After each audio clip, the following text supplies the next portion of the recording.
Today we're going to talk about demand and supply. Demand and supply is probably one of the most important parts of economics, and the fact that that's how we price things. We price things about how demand and supply meet. We're going to see that we have a demand curve and we have a supply curve for just about any product on the market. When that demand equals that supply, we have an equilibrium price. We call that a market clearing price, where demand meets supply. The amount demanded is equal to the amount that's supplied, therefore we clear the market. See a picture here of locally produced organic vegetables, and we would think because they're locally produced that their cost might be less than the products that we have to ship in from California or Florida or Mexico. The fact is that most of the time they're not. These are a lot of times organic vegetables. There's an extra cost involved in purchasing. Normally, if you go to the store, organic vegetables that are grown locally are more expensive than the products that's bought in from out of state that is grown in other states or even other countries. Why do you think that is? Figure 3.2 depicts a demand schedule, and here we're looking at gasoline.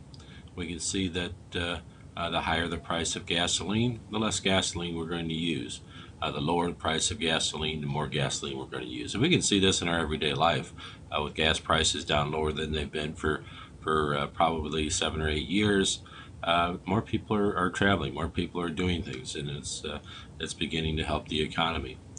We can see that the demand slope curves. We connect the dots at every given price. That demand curve swerves downward, meaning that we have a negative relationship, an inverse relationship. So a demand curve is going to have that inverse relationship. The more expensive a product is, the less we're going to use. The less expensive the product is, the more we're going to use. Figure 3.3 depicts a supply schedule. We're also using gasoline in this example. And this is on the supply side. The supplier says that the higher the price is, the more they're going to produce because they're making more money. If the price is $1 a gallon, they're only going to produce 500 million gallons because they're not making as much money on it. If the price is $2.20, they're going to make 720 million gallons. So what the supply says is that the higher the price, the more we're going to produce, because if we produce more, we can make more money. The higher the price, the more incentives we have to actually make more. This slide brings the supply and demand schedules together. We form an equilibrium price. That equilibrium is where the supply and demand meet, meaning that at that price we're going to demand the same amount that we're going to supply. So we're going to clear the market at that price. That's the market clearing price. If the price gets up above that $1.40, we can see that we're going to supply more because the price is higher, but we're going to demand less because the price is higher. So we're going to have a surplus. And what happens when we have a surplus? Well, if you look at sales, when someone buys too much winter goods, right about this time of the year, they're going to start selling them. They're putting them on sale, lower that price. So we have that natural pull. If the price gets up too high, we have that natural pull back down to that equilibrium point. That pull comes straight down to here. If the price gets down too low, we're going to demand more. We're going to supply less. So we have a shortage. When we have a shortage, what happens? There's less, so we have a competition for those products, and the price goes up. So anytime the equilibrium price gets down below, we have that natural pull back up to that equilibrium price. Anytime the price gets above, we have that natural pull back down to that equilibrium price. So the equilibrium price is what clears the market. In figure 3.5, we're showing a shift in demand. That shift in demand happens when something other than price causes demand to increase. We can have an example. Hot dogs and buns kind of go together. If there's a decrease in the price of hot dogs, if the price of hot dogs goes down, we're going to have an increase in demand for buns. Even though the price may not have changed on buns, we're going to have an increase in demand for those buns because the price of hot dogs went down. This is going to cause a positive shift in the demand for buns. So as you can see, we can have that positive shift. The whole demand curve would shift because we're going to demand more at any given price. The opposite could hold true if we had an increase in the price of hot dogs. If we had an increase in the price of hot dogs, there's going to be less demand for buns. It's not price related to buns. The price of buns is staying the same, so it's not price related. But we have a decrease in the demand for buns, so we're going to have a negative shift, or a rear backwards shift in the demand for buns. As the slide states, the demand curve can be used to identify how much consumers would buy at any given price.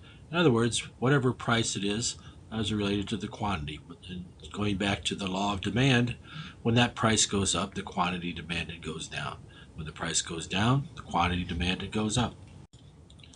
Ceteris paribus means everything remains constant. In other words, we're looking at two variables. We're looking at price and quantity in this particular example. Something other than that changes, and something other than price causes a change in demand, and we have to have a shift in demand. One of those things that can cause that change is our income. When our income increases, even though the price of goods have not changed, we're going to demand more goods because we have more income and we want to spend that income. So an increase in income will actually cause a shift in demand. That's one of the determinants of demand, one of those non-ceteris paribus items that will cause a shift in demand rather than moving up and down on that same demand schedule. When we have an increase in demand, the demand line shifts. We want to purchase more quantities, we have more money to spend, so we push the demand line to the right. We have an increase in demand. That demand curve shifts. This slide shows some of those determinants of demand. What's going to cause the demand to shift either positively or negatively? Usually it's the opposite cause that will cause it to shift either positive or negative. In other words, your taste, your change in taste.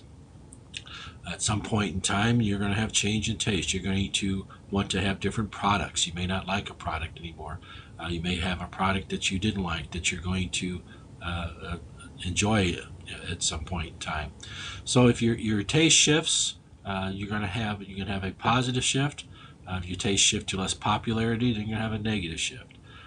Population likely to buy rises, a population likely to buy drops is going to cause those positive and negative shifts in demand. Income rises or income drops is going to have those changes in demand, those shifts in demand.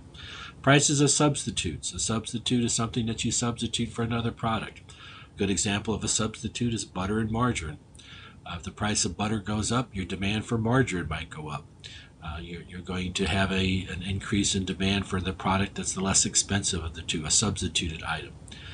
Price of complement falls is going to cause an increase. We talked about that with the hot dogs and buns. If the price of hot dogs goes down, the price of the demand for buns is going to go up. The opposite is going to hold true if the price of hot dogs goes up. And your future expectations sometimes encourage you to buy. If you know that gasoline is going to go up by 50 cents tomorrow, you're probably going to go buy more gasoline tonight, so your demand for gasoline is going to go up. The opposite's true if you know gasoline is going to go down. If you think that we're going to have a price decrease tomorrow, you're going to hold off and you're going to have less demand today and you go out and buy that tomorrow. We can also have shifts in supply, similar to those shifts in demand. When supply shifts positively, we have that positive effect that supply would increase. When supply shifts negatively, we have that negative decrease in supply, so we're actually producing less at every given price. We can see here by this example that the price is $20,000. We can see that if we have a way to manufacture more, less expensively, then we're going to have a positive shift and go to that point M. If things are costing more, then we're going to have that negative shift and we're going to produce less at every given price. Similar to demand, our supplies will also shift. Remember that the supply line shows the amounts that a manufacturer will supply or a firm will supply at any given price. When that price goes up, we're going to produce more. When that price goes down, we're going to produce less because we have less incentive to produce. Price goes up, we have more incentive to produce. We can also have those shifts in supply when something other than price is going to affect that supply. Some of those things that we'll talk about just here in a minute, but one of those things is price of raw materials. The price of raw materials goes down, the price of our inputs goes down, then we're going to be able to produce more at any given price. We're going to be able to produce more at that PO price, and we're going to have that shift, positive shift in supply. To set a price for a product that a firm is producing, it's going to take its cost of production, add its desired profit, and come up with a price that they feel is comfortable for their product, the price that they will produce that product for. Because the cost of production is a major factor in the price setting of a product, if that cost of production would increase or decrease, it's going to affect that profit, that price that they're going to have in order to get the desired profit that they want for that product. So when the cost of production increases on the product, the curve shifts upwardly, and we have a new price for that product, a new price line for that product. So determinants or factors that cause a shift in supply are shown in this slide. Natural conditions for production. If we have favorable natural conditions for production, we're going to increase supply, meaning we can produce more at that price. Fall in input prices. Any of our input prices, our supplies and things go down, we'll be able to make more at that same price. Improved technology, a better way of doing things, we're going to be able to make more. Lower product taxes, less costly regulations, it's going to decrease our cost in production. All these things on this side will decrease our cost in production and help us make that product less expensively. The opposite side, anything that's the opposite of that, a rise in input prices, decline in technology, not real common. Higher product taxes, more regulations, things like that are going to cause that increase. We're going to have that positive shift, that negative shift in supply, which causes the prices to go up. The example on the slide shows the salmon, and in good weather, usually we catch more salmon. So we're going to shift to the S1, which causes a decrease in price or equilibrium price with our demand line. We have an original equilibrium, EO, at $3.25 a pound. But because we have good conditions that's going to lead to better catches in salmon, we have a supply shift. We have a shift in supply, which brings the price, the equilibrium price, down to $2.50 per pound. And we're actually going to increase the amount that demanded, increase the amount that's supplied. Because the price went down, we're going to go down that demand curve and purchase more. We're going to purchase 550,000. We're at the $3.25. We are only demanding 250,000. Here's a change in demand that depicts the demand for print news source, for newspapers and things like that. We go from the EO to the E1 because our demand had shifted from DO to D1. There's less demand because people are using e-sources for news rather than using the print sources for news. So we have a demand change, nothing to do with price. The shift had happened because people are using other things. They have a alternative, a substitute that they're using for the print source. So the demand went down from D0 to D1, and our quantity demanded went down because of that, along with price. This slide, we have a graph showing both a shift in supply and a shift in demand. As we can see in the shift in demand, we've had an increase in the production cost. So we've had that negative shift in demand, which causes prices to go up, and us demanding less of the product. The quantity demanded is going to be less. In graph B, shift in demand, we see that because of demand, we're using alternative sources. This is the Postal Service. We're using other sources for mail, mostly electronic sources. So the demand for that postal services has went down. We had a shift in demand, we had a price decrease, and a quantity decrease. In this slide, we're showing both a supply and demand shift. We have a negative shift in supply from S0 to S1. We have a negative shift in demand from D0 to D1. And we can see our original equilibrium was E0. That's where the S0 and D0 met with that equilibrium point. We had that shift in supply first, so we went to the E1. With E1, our price would go up, our quantity would go down.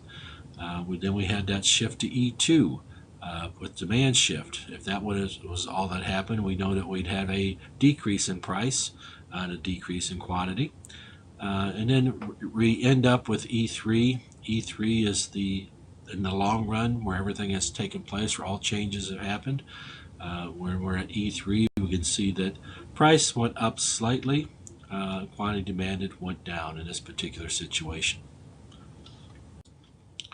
Remember, a shift in one curve does not cause a shift in the other curve. A shift in supply is not going to cause a shift in demand. A shift in supply is simply going to cause a change in demand because price will change. If price goes up from that shift in supply, then our demand will go down. The quantity demanded will go down. Same is true for supply. If we have a decrease in demand, we have a negative shift in demand because we're demanding less. We will supply less. So remember that they're not dependent on each other. Sometimes we may just have a shift in demand or a shift in supply, and sometimes we may have a shift in both. One thing that the government sometimes installs that we have to look at when we look at supply and demand is price ceilings and price floors. Price ceiling is the maximum price that we can charge for an item, a maximum price that can be charged for any particular item. This one here shows rental units. In some states and some cities, we have a rental system that has caps on the amount that you can charge. Once you get into a rental place, that cost remains the same. In this particular example, we had a shift in demand, but price didn't change because we have that price ceiling. We have that price to where we can't go up. So actually we're down below that equilibrium point. We should be at E1, but we're staying at that $500 level, so we're below that equilibrium point. So when we're below that equilibrium point, the demand increases because the price is lower, but supply doesn't increase. So we have a shortage. It creates a shortage. So anytime we have a price ceiling, the excess demand is going to cause a shortage for those particular items. Sometimes the government also has price floors. So we see these a little more often than we do price ceilings. Price floor is the maximum or the minimum price that we can charge for or pay for an item. Agricultural industry has some price floors. The peanut industry one time had a price floor in peanuts to where the government said we had to pay so much for peanuts, that they couldn't sell peanuts for less than that amount. And when we have that goes up above that equilibrium. You can see in this example here that the price floor is set above that equilibrium price. When it's done that, what's going to happen? Demand is going to be less, supply is going to be more because we're getting more for those products. In the agricultural industry, if there's a price floor on peanuts, we're going to manufacture a lot of peanuts because we can make more of those. We make more money on those peanuts. But because the price is high, the demand is not there. So we're not going to sell all the peanuts. So we're going to have a surplus. We're going to have an excess supply. In most cases, when the government does this, in order to keep that price up there, they purchase the excess. They purchase the excess and they use it to sell to other countries. In the case of the peanuts, they manufactured peanut butter for the army and for the schools and packaged it in cans for them. But they purchased the excess amount in order to keep that price floor at that price. Now we can look at a demand and supply schedule and kind of see what consumers would purchase at any given price and what producers would manufacture at any given price. We can look at this example here. We see at point J, even at $90, we know that the equilibrium price, the market clearing price, is at $80, and at $80, consumers are willing to purchase 28 million, whatever this product is, 28 million bushels or whatever. At point J, at $90, if the consumers are willing to purchase about 20 million bushels. So we know that at any given point on here, we can see what the consumers would be willing to purchase at any given price. Same with the suppliers and the producers.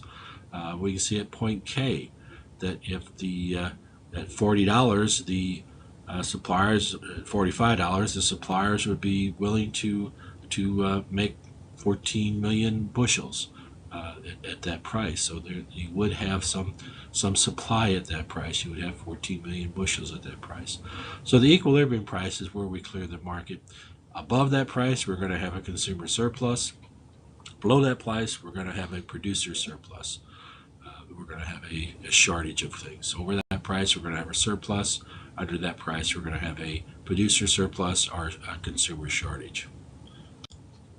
We can see from this side where we show a price ceiling and a price floor. Then we have a price floor. Our demand is going to increase. We're going to have what we call a social surplus. Our demand is going to increase. Our supply is going to decrease. We're going to have a shortage of goods with our price ceiling. We're not going to have enough goods to meet our demand. We can see that in the price floor on the graph B that our demand is going to decrease. We're going to have less demand, but we're going to have more supply. We're going to create a surplus. We're going to have a surplus over equilibrium. Suppliers are going to have the incentive to make more because they're making more money. The consumers are going to demand less because it costs more. In a normal situation, without a price floor in this situation, if the price got up too high, we would have that natural tendency to pull back down to that equilibrium price. The suppliers would have surplus. They wouldn't be able to get rid of their surplus, so that price would go back down to that equilibrium price. Same way with the price ceiling. If we weren't set at that price ceiling, we would have a shortage of goods. There would be competition over goods, and the price would go up. But since we have the price floor, the price ceiling set, we end up with that shortage with the price ceiling. We end up with that surplus with the price floor. In order to keep that done, the government has to regulate that. The government has to say that nobody can sell those items for under $12. In order to do that, normally they will subsidize it. They will buy that excess.